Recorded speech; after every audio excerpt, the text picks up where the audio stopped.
सभी विद्यार्थियों का स्वागत मेरे YouTube चैनल पर। आज हम जो NMMS का एग्ज़ाम 2022 का एग्ज़ाम हुआ था उसके कुछ प्रश्नों पर चर्चा करेंगे। जो टॉपिक जो है वो मैंने करवा दिए हैं, उनके प्रश्न जो हैं उन पर चर्चा करेंगे। देखिए, पहला प्रश्न है, दिए गए विकल्पों में से लुप्त पद ज्ञात कीजिए।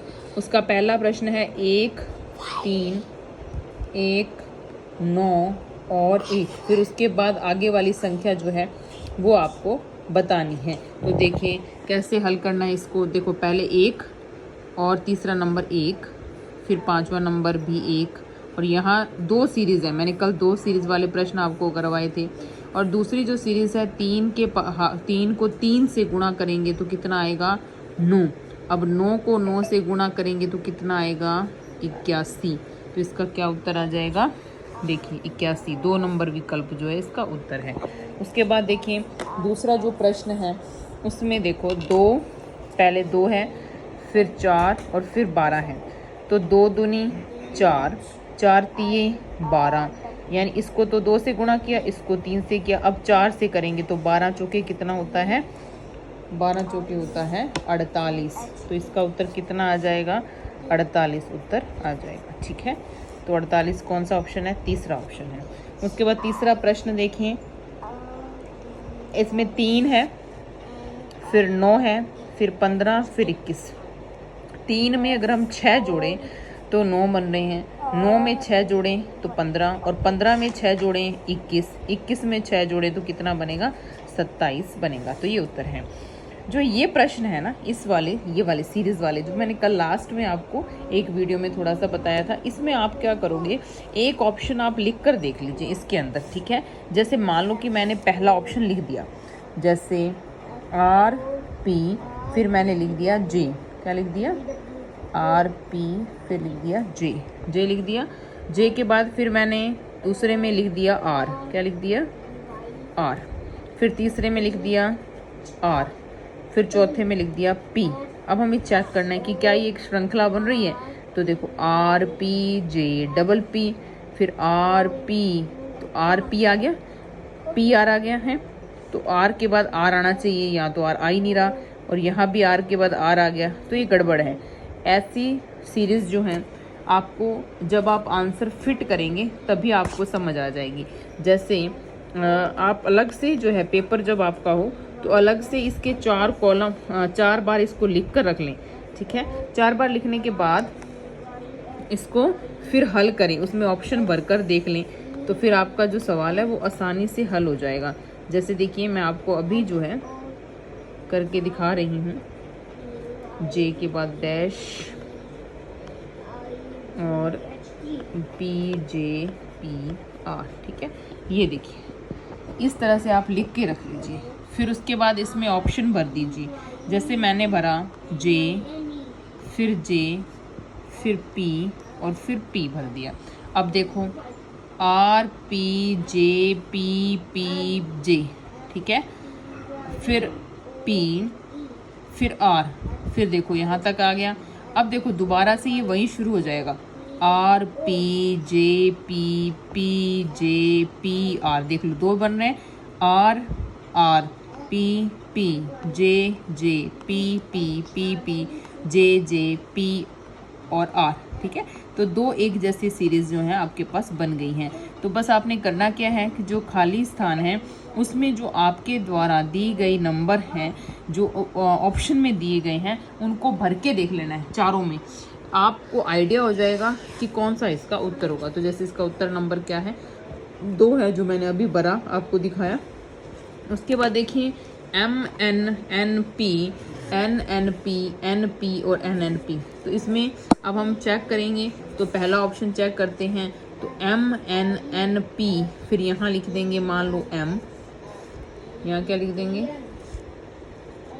M लिख देंगे, फिर NNP, फिर M है, और फिर NP, NM, और सॉरी यहाँ पे 2 अक्षर हैं M और N, और लास्ट में क्या आ गया है, M आ गया है। तो देखो अब ये क्या है, ये 2 सीरीज़ बन रही हैं। तो MNNP, देखो ये यहाँ से शुरू हो रहा है दोबारा, MNNP, MNNP, तो ये दोनों सीरीज़ जो हैं सेम है यहाँ से लेकर यहाँ तक, तो 2 सीरीज़ बन रही हैं एक जैसी, तो इसका ऑप्शन नंबर 1 ही जो उत्तर होगा। ठीक है, इसी तरह से देखिए HEJ LGN TKV XMZ, पहले H, फिर H के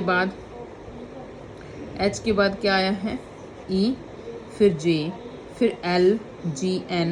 अब जो इसके बीच वाला क्रम है उसमें क्या आएगा, तो PIR, तीनों जो हैं सीरीज अलग अलग चल रही हैं। जैसे H के बाद HIJK, H के बाद कितने अक्षर छोड़े, तो I और J और K 3 अक्षर छोड़े, फिर L के बाद अब 3 अक्षर छोड़ेंगे, J के L, फिर MNO 3 छोड़ दिए, M क्या छोड़ दिए, 3 अक्षर छोड़े, MNO, तो क्या आ गया, P आ गया। इसका मतलब पहले नंबर पर तो P आएगा, तो P चारों में है।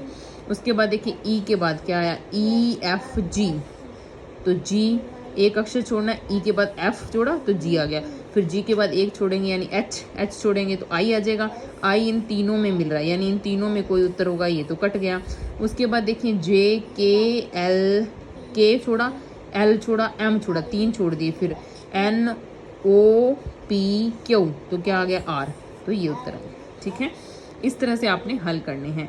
ये देखो CD, D के बाद E छोड़ दिया, FG H के बाद I छोड़ दिया, JK L M के बाद हम N छोड़ देंगे, OPQRST, तो ये आ गया चौथा नंबर ऑप्शन, बिल्कुल आसान है। फिर ABC, अब क्या आएगा, ABCD आएगा, 4 अक्षर आएंगे तो दूसरा ऑप्शन आ गया।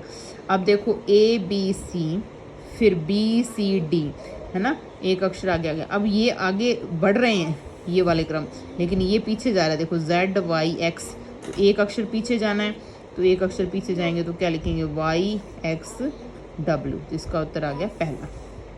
इस तरह से ये देखिए ABC ZYX, तो ABCC के बाद क्या आएगा, D चारों में है, फिर ZYX, फिर क्या आएगा W, तो W चौथे और तीसरे में है, फिर देखें PQR, तो S आएगा, S किस में, चौथे में है, इसलिए S ये आंसर आ जाएगा चौथा। ठीक है, इस तरह से आप जो है एक एक ऑप्शन में काट कर भी आंसर जो है वो निकाल सकते हैं, तो उससे थोड़ा आसान हो जाता है कि गलत ऑप्शन कट गई। उसके बाद देखिए मैंने कल आपको दर्पण प्रतिबिंब करवाए थे, तो दर्पण प्रतिबिंब वाले जो सवाल हैं वो मैंने ये बताया था, क्या बताया था कि जो संख्या का दायां हिस्सा है वो बायां बन जाता है और जो बायां है वो दायां बन जाता है, ये मैंने आपको बताया था। तो अब देखिए 9 का दायां क्या है, इस तरह से डंडा बना हुआ है, ये बनी हुई है, तो ये क्या जाएगी, उस तरफ जाएगी, तो इधर दिखेगी आपको, और ये वाला गोल वाला हिस्सा इधर है तो इधर आ जाएगा, और 6 जो है 6 का ये वाला हिस्सा इधर और ये वाला हिस्सा जो है वो ऊपर की नीचे की तरफ आ जाएगा, तो इसका दूसरा आंसर आएगा। ठीक है, तो उसके बाद देखिए ये वाला प्रश्न, इसमें इसका दर्पण प्रतिबिंब हमें बताना है।